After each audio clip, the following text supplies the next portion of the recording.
악법도 법이다라는 말을 들어보셨나요?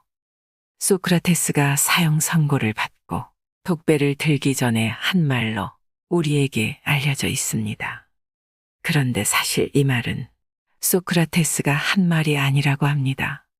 이 문장이 독재 정치를 옹호하거나 식민 통치를 정당화하기 위해 사용되었다는 사실을 안다면 소크라테스가 통탄할 일이겠지요.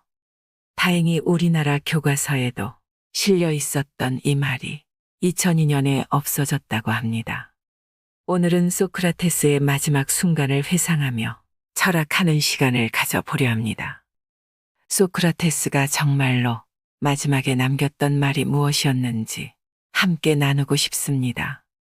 소크라테스는 국가의 종교를 부정하여 청년들의 영혼을 타락시키고 젊은이들에게 그릇된 사상을 공유했다는 죄명으로 이른 나이에 사형을 당했습니다. 하지만 이것은 당시의 권력자와 지식인들로부터 중상모략을 당한 것이기도 합니다. 그들의 눈에 소크라테스는 눈의 가시처럼 여겨졌기 때문입니다. 그의 위대함을 시기 질투했던 이들의 담합이었을지도 모르겠습니다. 실제로 그의 작은 키와 벗겨진 머리, 외모를 비하하는 인신공격도 서슴지 않았기 때문입니다. 이들은 소크라테스에게 철학을 그만두겠다고만 말한다면 사형을 면해주겠다고 말했습니다. 하지만 소크라테스는 그들에게 굴복하지 않고 권력의 희생양이 되는 쪽을 선택했습니다.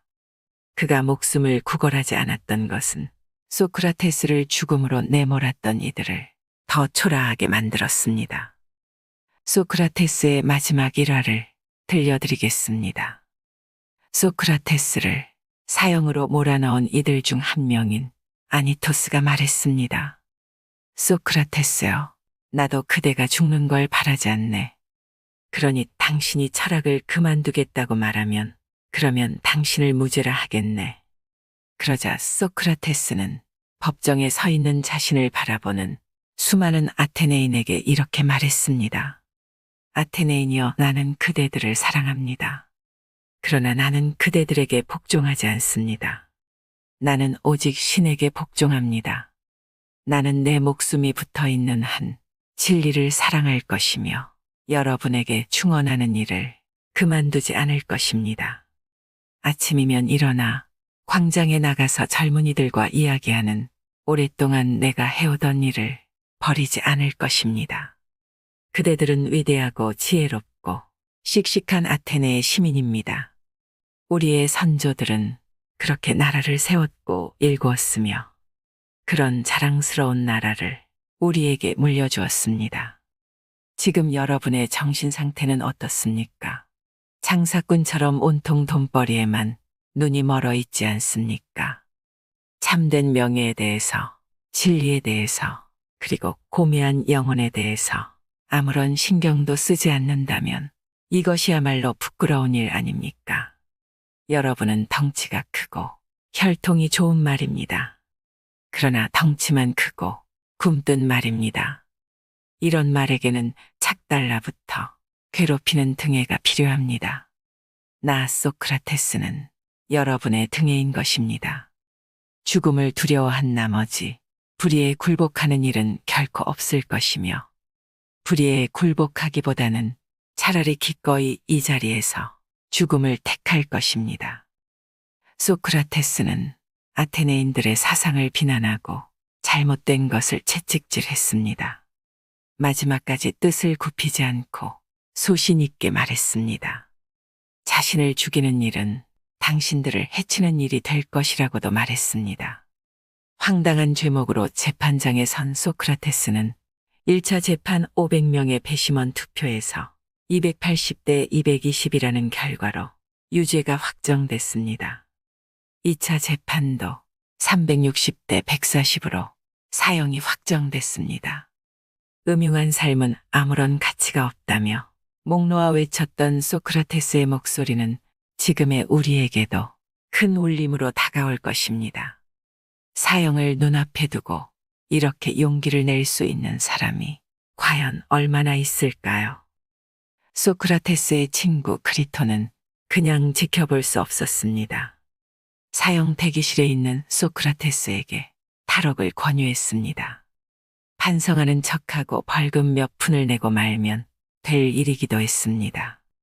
그러자 소크라테스가 말했습니다.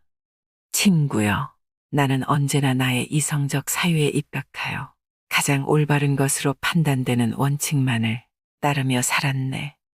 이 원칙을 준수하는 것의 결과가 사형 선고일지라도 나는 나의 원칙을 포기할 수 없다네. 아이들에게 겁을 주어 설득하듯 투옥과 재산 몰수, 죽음으로 나에게 압력을 가하더라도 나는 나의 길을 갈 것이야. 사람들의 평판이 중요한 것이 아니라 올바른 사유가 중요한 것이고, 어영부영 사는 것이 중요한 것이 아니라 훌륭하게 아름답게 올바르게 사는 것이 중요하다고 생각하네. 친구여, 나는 철학하는 자유를 포기하노니 죽음을 달라는 것이 내 이성의 명령이네. 이제 와서 법정의 판결을 거부하고 다른 나라로 도망가는 것은 가장 미천한 노예나 하는 짓 아니겠는가. 독배를 마신 소크라테스는 이처럼 말하며 조용히 눈을 감았습니다.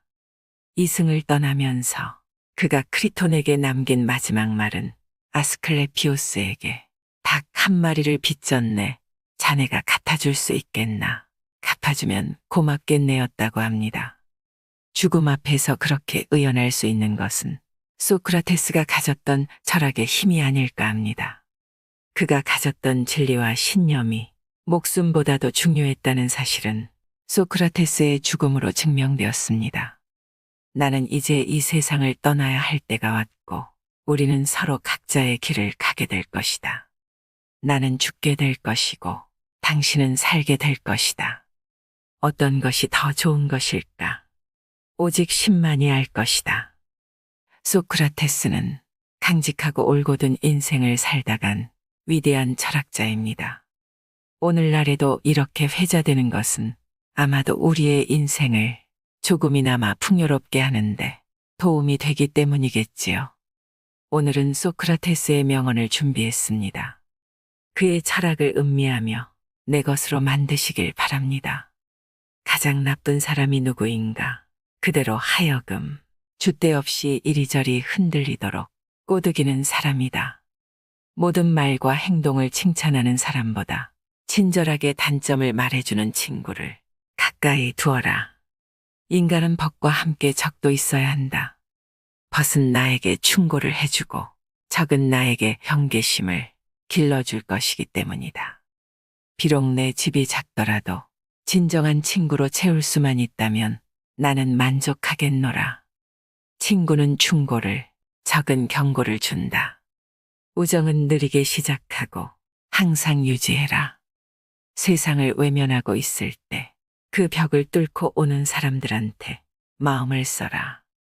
자기 부모를 섬길 줄 모르는 사람과는 벗하지 말라.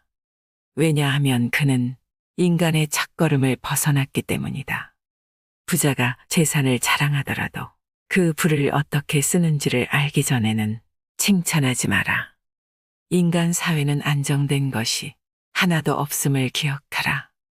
그렇게 번영할 때 너무 의기양양해 하지 말고 역경 속에서 너무 의기소침해 하지 마라. 가장 적은 것으로도 만족할 수 있는 사람이 바로 가장 부유한 사람이다. 세상을 움직이려면 먼저 자기 자신을 움직여야 한다. 반성하지 않는 삶은 살 가치가 없다. 우리가 존중해야 하는 것은 단순한 삶이 아니라 올바른 삶이다. 인생은 사는 것이 중요한 문제가 아니라 바르게 사는 것이 중요하다. 더 나은 삶을 계속해서 찾는 것이 바로 최고의 삶을 사는 것이다. 바르고 아름답게, 정의롭게 사는 것은 결국 모두 똑같은 것이다. 현재 가진 것에 대해 만족하지 못하는 사람은 그가 가지고 싶어 하는 것을 더 가지게 되더라도 만족하지 못할 것이다. 당신이 만나는 모든 사람에게 친절하라. 왜냐하면 당신이 만나는 모든 사람들은 다 각자의 힘든 싸움을 하고 있기 때문이다. 너 자신을 알라. 자신의 무지를 아는 것이 무지를 벗어나는 길이다. 지혜는 호기심에서 비롯된다. 유일한 선은 아는 것이고 유일한 악은 무지한 것이다. 나를 화나게 하는 행동들을 타인에게 행하지 말라. 논쟁이 끝나면 패자는 비방이라는 도구를 사용한다. 패자는 중상모략을 하기 마련이다. 살기 위해 먹어라. 먹기 위해 살아서는 안 된다. 타인의 이야기를 들어라. 타인의 이야기를 듣는 것만으로도 자신을 개선할 수 있다. 악인은 먹고 마시기 위해서 살고 선인은 살기 위해 먹고 마신다. 돼지가 되어 즐거워하기보다는 사람이 되어 슬퍼하리라. 배부른 돼지보다 고뇌하는 인간이 되어라. 죽음은 인간이 가지고 있는 최고의 축복이다. 반드시 결혼하라. 좋은 아내를 만나면 행복할 것이고 악처를 얻으면 철학자가 될 것이기 때문이다. 결혼은 해도 후회하고 하지 않아도 후회한다. 성실함으로 이겨낼 수 없는 곤란은 거의 없다. 악행을 하는 자는 타인에게는 물론이고 스스로에게는 더 큰 상처를 입힌다. 행복의 비결은 더 많은 것을 얻는 것이 아니라 더 적은 것을 즐기는 것이다. 잘 사는 것도 중요하지만 가장 중요한 것은 똑바로 사는 것이다. 그래도 건강하게 산다. 나는 다른 이들에게 어떤 것도 가르치지 않았다. 내가 한 것은 단지 그들 스스로 생각할 수 있도록 도와준 것뿐이다. 훌륭한 사람은 아이디어에 대해서 논하고 평범한 사람은 발생한 일에 대해 논하고 어리석은 사람은 사람에 대해서 논한다. 극도로 무지한 사람들이나 극도로 똑똑한 사람들만이 변화에 저항할 수 있다.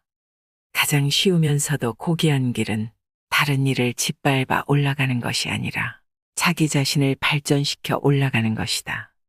인간은 두 가지 부류로 나뉜다. 한 부류는 자신들이 어리석다고 생각하는 현명한 사람들이고 다른 한 부류는 자신들이 현명하다고 생각하는 어리석은 사람들이다. 어둠을 두려워하는 아이는 쉽게 용서할 수 있다. 하지만 빛을 두려워하는 어른만큼 죄악은 없다. 넘어지는 것은 실패가 아니다. 진정한 실패란 넘어진 상태에서 그대로 머물러 있는 것을 말하는 것이다. 변화하려면 과거의 것과 싸우는데 당신의 에너지를 소비하지 마라. 그 대신에 그 에너지를 새로운 것을 만드는 데 쏟아라. 훌륭한 사람은 모든 것과 모든 사람들로부터 배운다. 그리고 평범한 사람은 자신들의 경험으로부터 배운다. 그리고 어리석은 사람들은 자신들이 모든 정답을 알고 있다고 생각한다. 난 가장 적은 욕심을 가졌으므로 신에 가장 가까운 존재이다. 가질 수 있는 보물 중 좋은 평판을 최고의 보물로 생각하라. 좋은 평판을 쌓는 방법은 당신이 보여주고 싶은 모습을 갖추기 위해 노력하는 것이다. 그 사람보다는 내가 더 지혜롭다. 왜냐하면 그 사람은 모르면서도 무엇인가 아는 것처럼 생각하고 있지만 그와 반대로 나는 아무것도 모르기 때문에 모른다고 생각하고 있다. 그래서 나는 모른다는 사실을 안다는 점에서 그 사람보다 더 지혜롭다고 말할 수 있다. 알고 있다는 것은 모른다는 것을 안다는 것이다. 바로 이것이 진정한 지혜다. 무엇이 옳은지 아는 사람은 옳은 일을 하게 되어 있다. 한 가지 일에 착수하면 결코 중간에 그만두지 말고 완성할 때까지 힘들여 최선을 다하도록 하라. 지도자는 물과 같이 겉으로는 온화하되 안으로는 굳세야 한다. 내 마음은 관상가가 하는 말과 같이 실로 흉악함에 가득 차 있다. 다만 그것을 잘 통제하여 행동으로 나타나지 않게 할 뿐이다. 내가 보이고 싶은 대로 행동하라. 명예롭게 살 수 있는 가장 확실한 방법은 남들에게 보이고 싶은 자신의 그 모습대로 실제로 행동하며 살아가는 것이다. 자연은 우리에게 두 개의 귀와 두 개의 눈을 주었지만 혀는 오직 하나만을 허락하였다. 이는 분명 말하기보다는 듣고 보기를 더 많이 하라는 하늘의 뜻이다. 교육은 지식을 가득 채우는 것이 아니라 희망의 불꽃을 붙이는 것이다. 모든 일에는 양면성이 존재한다. 부귀함보다 지식을 쫓아라. 부는 일시적이고 지식은 영원하다. 변화의 비밀은 새 것을 쌓는 것에 있다. 과거를 바꾸려 하지 마라. 많은 사람들이 무엇보다 쾌락을 구하지만 그 쾌락을 충분히 얻지 못하고 있다. 행복의 비밀은 무엇을 추구하는 게 아니라 만족하며 사는 법을 배우는 데 있다. 자기 자신 이외의 것에서 행복을 발견하려고 하는 사람은 어리석은 사람이다. 만족은 천연의 재산이다. 인간의 가장 우월한 점은 의심하는 능력이다. 질문을 이해하는 것은 정답의 반을 찾은 것이다. 인생은 질문 덩어리이고 멍청이는 해답 덩어리이다. 나를 위해서 다른 사람이 쓴 책을 보아라. 남이 힘들게 얻은 것을 나는 쉽게 얻는 방법이다. 내 자식들이 해주기 바라는 것과 똑같이 내 부모에게 행하라. 삼중의 부정을 범하지 말아라. 첫째, 자기의 삶을 부여한 자에게 감사하지 않는 것이요. 둘째, 자기를 양육한 자에게 감사하지 않는 것이요. 셋째, 감사하기로 약속해 놓고 감사하지 않는 것이다. 물에 빠졌을 때 숨 쉴 수 있는 공기를 원하듯이 지식을 원한다면 아마도 그것을 얻을 수 있을 것이다. 죽음을 면하기란 그다지 어려운 일이 아니다. 오히려 비굴함을 면하기가 훨씬 더 어렵다. 그것은 죽음보다 더 빨리 달리기 때문이다. 죽음이란 영원한 잠을 자는 것과 같다. 죽음이란 육체로부터의 해방이다. 삶에서 멀리 가면 갈수록 그만큼 진리에 가까이 가는 것이다. 어려서 겸손해져라. 젊어서 온화해져라. 장년에 공정해져라. 늙어서는 신중해져라. 소크라테스는 세계 4대 성인으로도 불려지고 있습니다. 그가 살아온 삶과 철학을 배우며 인생의 지혜를 쌓는 시간이 되었길 바랍니다. 이상으로 인생의 품격이었습니다. 하루하루 당신의 품격이 더 빛나길 바랍니다.